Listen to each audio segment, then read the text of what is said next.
Bismillahirrahmanirrahim. Assalamualaikum warahmatullahi wabarakatuh. Alhamdulillahi rabbil alamin. Alladhi khalaqal mauta wal hayata liyabluwakum ayyukum ahsanu amala. Ashhadu an la ilaha illallah wahdahu la syarika lah. Wa ashhadu anna Muhammadan abduhu wa rasuluhu la nabiyya ba'dah. Allahumma salli wa sallim ala sayyidina Muhammad wa ala alihi wa man tabi'ahum bi ihsanin ila yaumil qiyamah. Hadirin sekalian yang insyaallah senantiasa dimuliakan dan senantiasa dirahmati oleh Allah Subhanahu wa taala. Mari kita senantiasa bersyukur atas nikmat Allah, baik nikmatnya sedikit ataupun banyak, baik nikmatnya yang tampak maupun nikmat yang tidak tampak. Maka insyaallah kita sebagai orang-orang yang beriman senantiasa bersyukur.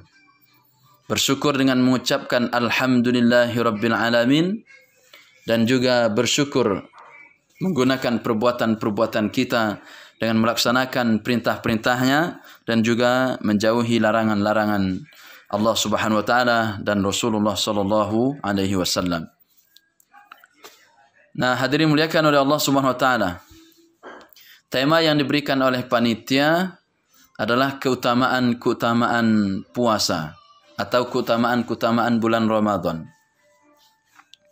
Setidaknya perlu kita ketahui dulu, puasa itu artinya apa? Puasa menurut bahasa maknanya adalah menahan. Imsak. Imsak itu artinya menahan. Tetapi imsak yang sering kita dengar selama ini itu sebenarnya sebuah kekeliruan, yaitu bunyi trompet atau bunyi suara yang diperdengungkan di masjid-masjid. Mereka menyatakan imsak, imsak, atau ada berupa trompet, tweet, dan seterusnya. Seolah-olah kalau bel sudah berbunyi atau suara sudah dikumandangkan, seolah-olah kita tidak boleh bersahur, seolah-olah kita tidak boleh makan dan minum lagi. Padahal itu adalah sebenarnya maknanya untuk berjaga-jaga, yang mana rata-rata 10 menit lagi akan datang waktunya azan subuh. Bukan berarti kita tidak boleh makan dan minum di waktu bunyi sirine ataupun trompet itu sudah berbunyi. Tapi batasan kita tidak boleh makan dan minum apabila waktu azan sudah berkumandang. Tapi sebelum azan berkumandang, kita dibolehkan untuk makan dan minum. Bahkan kalau seandainya dia sedang menghadapi piringnya dan sedang makan, ternyata azan berkumandang, maka dia boleh untuk menyelesaikan makannya sampai azan selesai. Puasa secara bahasa maknanya menahan.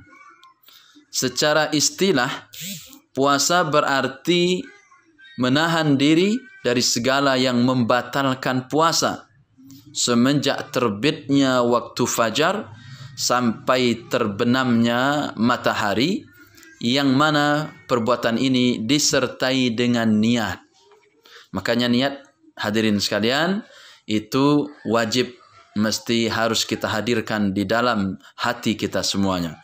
Karena kata Nabi, innamal a'malu bin niat. Setiap amal itu tergantung niatnya. Kalau tidak ada niat, maka dia tidak bisa dicatatkan menjadi sebuah pahala. Karena tidak ada niatan. Niatnya untuk apa? Nah, hadirin muliakan oleh Allah Subhanahu wa taala. Apa saja keutamaan-keutamaan puasa yang telah dianugerahkan Allah kepada kita semuanya? Yang mana tujuan dari berpuasa, la'allakum tattaqun, kata Allah. Semoga kalian menjadi orang-orang yang bertakwa. Artinya belum tentu walaupun kita sudah berpuasa 30 hari penuh menjamin bahwa kita nanti pasti akan menjadi orang yang bertakwa, belum tentu. Walaupun dia senantiasa berpuasa, kemudian menahan diri dengan sebaik mungkin, tetapi kalau ada beberapa hal yang secara tidak sengaja dia langgar, maka bisa membatalkan puasanya sehingga tidak mendatangkan predikat ketakwaan di hadapan Allah Subhanahu wa taala. Keutamaan puasa yang pertama, sebagaimana datang sebuah hadis dari Abu Hurairah radhiyallahu anhu meriwayatkan bahwa Rasulullah sallallahu alaihi wasallam bersabda, qala Allah azza wa jalla, kullu amali ibni Adam lahu illa as-siyam fa innahu li wa ana ajzi bih. Was-siyamu junnah fa idza kana yawmu sawmi ahadikum fala yarfus wala yaskhab wala yajhar wala yajhal fa in syatamahu ahadun aw qatalahu falyaqul inni shaimun marratain. والذي نفس محمد بيده لخلوف فم الصائم أطيب عند الله يوم القيامة من ريح المسك وللصائم فرحتان يفرحهما إذا أفطر فرحا بفطره وإذا لقي ربه عز وجل فرح بصيامه. Allah Subhanahu wa taala berfirman, ini berarti hadis qudsi, semua amalan manusia adalah untuk dirinya, kata Allah, kecuali puasa. Sesungguhnya puasa itu untukku dan aku yang akan memberinya ganjaran. Puasa itu adalah perisai. Maka ketika datang saat berpuasa, janganlah berkata keji, janganlah berteriak-teriak atau mencaci maki. Jika dicaci maki atau diajak berkelahi, hendaklah ia menjawab, aku sedang berpuasa. Aku sedang berpuasa. Demi Tuhan yang nyawa Muhammad berada di tangannya, bau mulut orang yang berpuasa lebih harum di sisi Allah pada hari kiamat nanti daripada bau minyak kasturi. Orang yang berpuasa memperoleh dua kegembiraan. Saat berbuka ia bergembira dengan berbukanya, dan saat bertemu Tuhannya nanti ia bergembira dengan puasanya. Hadis ini riwayat Imam Ahmad, Muslim dan An-Nasai. Hadis yang kedua, hadirin sekalian, dalil keutamaan puasa yang kedua. Riwayat Imam Bukhari dan Abu Daud berbunyi, As-siyamu junnatun idza kana ahadukum sha'iman fala yarfus wala yajhal. Fa in imru'un qatalahu aw syatamahu falyaqul inni sha'imun inni sha'imun. Walladhi nafsu Muhammadin biyadihi la khulufu famis sha'imi atyabu 'inda Allah yawmal qiyamah min rihil misk. يترك طعامه وشرابه من أجلي الصيام لي وأنا أجزي به والحسنة بعشر أمثالها. Puasa itu merupakan perisai, kata Nabi. Jika seseorang di antara kalian berpuasa, janganlah berkata keji dan mencaci maki. Jika ada orang yang mengajaknya berkelahi atau mencaci makinya, hendaklah ia berkata, aku ini sedang berpuasa. Aku ini sedang berpuasa. Demi Tuhan yang nyawa Muhammad berada di tangannya, bau mulut orang yang berpuasa lebih harum di sisi Allah daripada bau minyak kasturi. Allah berfirman, ia tinggalkan makan, minum dan nafsu syahwatnya untuk mencari ridhaku. Puasa itu adalah untukku. Akulah yang akan memberinya, dan setiap kebajikan akan mendapatkan ganjaran 10 kali lipat. Nah, hadirin dimuliakan oleh Allah Subhanahu wa taala, ini dalil yang kedua yang menjelaskan tentang keutamaan yang berpuasa. Meskipun ada sedikit redaksi yang mirip, tetapi ada perbedaan di dalamnya. Dalil yang ketiga, Abdullah bin Amr radhiyallahu anhu meriwayatkan bahwa Nabi Muhammad sallallahu alaihi wasallam bersabda, As-siyam wal Qur'an yashfa'ani lil 'abdi yawm al-qiyamah. يقول الصيام أي ربي منعته الطعام والشهوات بالنهار فشفعني فيه. ويقول القرآن منعته النوم بالليل فشفعني فيه. قال فيشفعاني. Puasa dan Al-Quran akan memberi syafaat kepada seorang pada hari kiamat nanti. Puasa akan berkata, ya Tuhanku, aku telah menghalanginya makan dan melampiaskan syahwatnya di siang hari. Karena itu, berilah dia syafaat. Kemudian Al-Quran pun berkata, aku menghalanginya tidur di malam hari, maka berilah dia syafaat. Lalu syafaat keduanya diterima oleh Allah Subhanahu wa taala. Hadis riwayat Imam Ahmad dengan sanad yang sahih. Artinya hadirin muliakan oleh Allah Subhanahu wa taala, berdasarkan hadis ini salah satu kelebihan dari berpuasa. Ternyata amal puasa ini bisa memberikan syafaat kepada para pelakunya. Maka perbaiki puasa kita, jadikan puasa sebagai amal-amal yang kita senangi, yang kita sukai. Apalagi berpuasa ditambah puasa-puasa sunnah. Nanti setelah bulan Ramadan ada puasa Syawal 6 hari. Man shoma Ramadana thumma atba'ahu 6 min Syawal, kata Nabi, kana kasiyamid dahar. Siapa yang berpuasa di bulan Ramadan kemudian diikuti 6 hari di bulan Syawal, maka dia bagaikan berpuasa selama 1 tahun penuh. Puasa sunnah hadirin sekalian, insyaallah puasa sunnahnya pun akan mampu memberikan syafaat kepada orang yang melakukannya. Yang kedua, dari hadis yang tadi yang kami bacakan, ternyata tilawatil Quran hadirin sekalian, bacaan-bacaan Al-Quran kita, lantunan-lantunan suci dari ayat-ayat Al-Quran kita, ternyata nanti Al-Quran akan memberikan syafaat juga kepada para pembacanya. Inilah yang sesuai dengan apa yang disabdakan oleh Rasulullah SAW. Iqra'ul Quran fa innahu ya'ti yaumal qiyamah syafi'an li ashabih, kata beliau.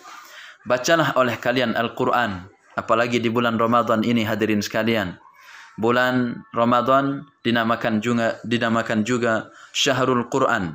Sebagaimana firman Allah, Syahrul Ramadan alladzi unzila fihi al-Quran hudan lin-nasi wa bayyinatin minal huda wal furqan.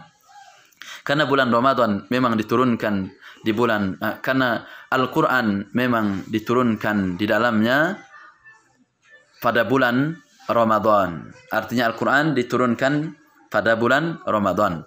Maka bulan Ramadan sering dinamakan juga bulan Al-Quran. Maka sungguh merugi orang-orang yang tidak mampu membaca Al-Quran di bulan Ramadan. Kalau di bulan Ramadan dia tidak mampu membaca Al-Quran, maka di bulan mana lagi dia akan memperbaiki bacaan Al-Qurannya? Di bulan mana lagi dia akan membaca Al-Quran kalau di bulan Ramadan dia tidak mampu untuk melakukannya? Maka perbanyak tilawatil Quran, tingkatkan, dan semoga nanti Al-Quran akan memberikan syafaat kepada kita semuanya. Amin Allahumma amin. Berikutnya dalil yang keempat. Abu Umamah berkata, aku datang kepada Rasulullah SAW dan berkata, perintahkanlah aku melakukan suatu amal yang dapat memasukkanku ke dalam surga. Abu Umamah ini meminta kepada Nabi. Maka Nabi bersabda, alaika bis-sawmi fa innahu la idla lahu. Thumma ataituhu as-saniyah faqal alaika bis-siyam. Hendaklah, kata Nabi, kamu berpuasa, karena puasa itu tiada bandingannya. Kemudian aku mendatangi Nabi kedua kalinya, maka beliau pun tetap bersabda, hendaknya engkau berpuasa. Hadis ini riwayat Imam Ahmad, Nasai dan Imam Hakim. Artinya apa hadirin sekalian? Puasa itu, kata Nabi, tidak ada bandingannya. Maka lakukan puasa. Termasuk puasa-puasa sunnah. Berikutnya dalil yang berikutnya yang kelima, Abu Sa'id Al-Khudri radhiyallahu anhu meriwayatkan bahwa Nabi Muhammad sallallahu alaihi wasallam bersabda, la yasumu 'abdun yawman fi sabilillahi illa ba'ada Allahu bidzalika al-yawmi an-nar an wajhihi 70 kharifan. Tidaklah seseorang hamba berpuasa satu hari di medan perang, kecuali Allah akan menghindarkan dirinya dari neraka sejauh perjalanan 70 tahun. Dalil yang keenam, hadirin sekalian. Sahal bin Sa'ad meriwayatkan bahwa Rasulullah sallallahu alaihi wasallam bersabda, "Inna lil jannati baban yuqalu lahu ar-rayyan." Qal yuqalu yawm al-qiyamah, "Aina as-sa'imun? Halummu ila ar-rayyan." Fa idza dakhala akhiruhum ughliqa dzalikal bab. Sesungguhnya kata Nabi, surga itu memiliki sebuah pintu yang dinamai Ar-Rayyan. Artinya Ar-Rayyan itu pemuas dahaga. Nah, jadi kalau ada nama sekolah namanya Ar-Rayyan, itu pemuas dahaga. Pada hari kiamat kelak, maka dipanggillah orang-orang yang berpuasa itu. Di manakah orang-orang yang berpuasa, kata Nabi? Masuklah melalui pintu Ar-Rayyan. Jika orang yang terakhir dari mereka telah masuk, maka pintu itu pun ditutup. Jadi pintu ini, hadirin sekalian, hanya dikhususkan bagi orang-orang yang rajin berpuasa. Baik puasa Ramadan maupun juga berpuasa sunnah yang diajarkan oleh Rasulullah sallallahu alaihi wasallam. Hadis ini riwayat Imam Bukhari dan Imam Muslim. Demikian hadirin sekalian kajian online kita dalam kesempatan sore hari ini. Kita tidak berlama-lama karena berbicara membutuhkan suara, kemudian melewati kerongkongan. Jadi nampaknya kerongkongan ini sudah dahaga, sudah kering, maka tidak mampu kami untuk berlama-lama. Apalagi mulai dari subuh ada kajian subuh tadi. Kemudian ada rekaman juga secara online, maka kami cukupkan kajian kita pada sore hari ini dengan tema keutamaan-keutamaan berpuasa dengan dalil-dalil yang sudah kami jabarkan tadi. Semoga bermanfaat. Wallahu a'lam bishawab. Assalamualaikum warahmatullahi wabarakatuh.